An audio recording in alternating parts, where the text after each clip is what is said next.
Recording by Maa Kali studio समरसा। देखी देखी मनमा हमरो खूबे ललचाता छोटी मैया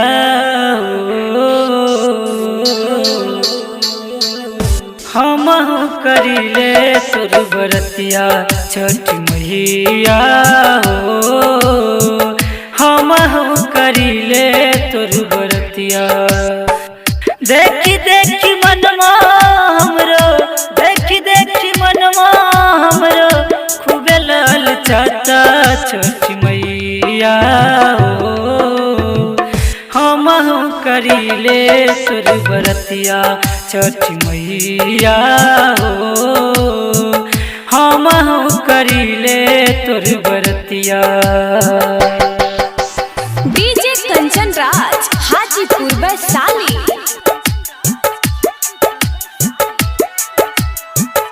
recording by Maa Kali studio समरसा।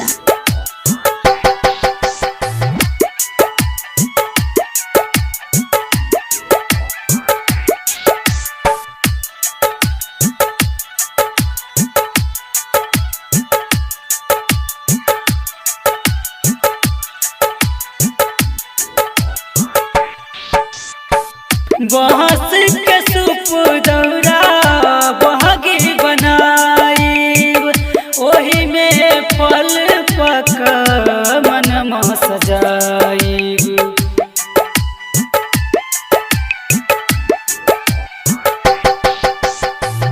बांस के सूप दौरा बहगी बनाई ओही में फल पक मनमा सजाई।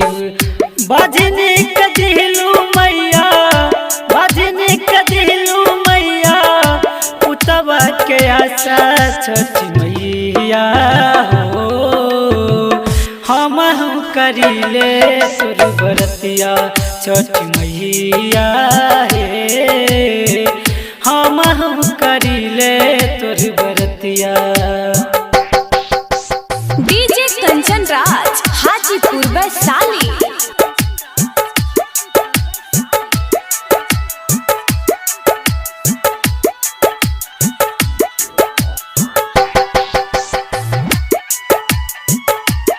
Recording by Maa Kali studio समरसा।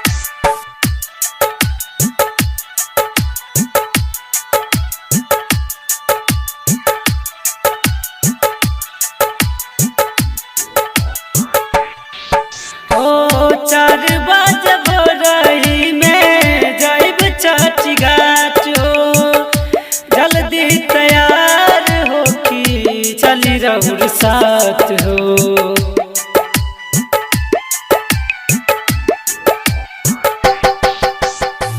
चार बजे भोरही में जाइब चाची गाचो जल्दी तैयार हो कि चली रउर साथ हो। कहियाल पूरा करबू कहियाल पूरा करबू हमनी के आशा छोटी मैया हम करीले तोरी बरतिया छोटी मैया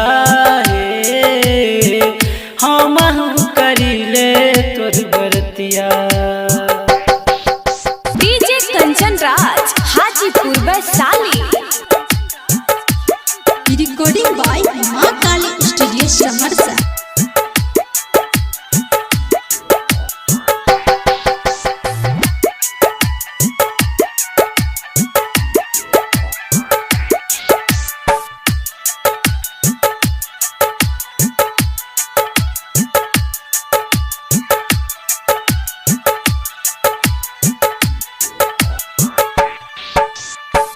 भोरही से ठार बनी सुन लाए दीनानाथ बेटवा के माथवा पर रखी द तू अपन हाथ।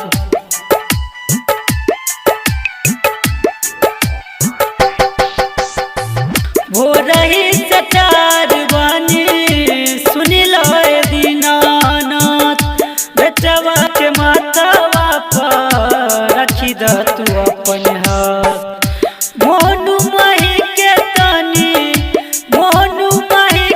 तनी सुनिल रजिया छठी मैया हो हम करिले तोर बरतिया छठी मैया हो हम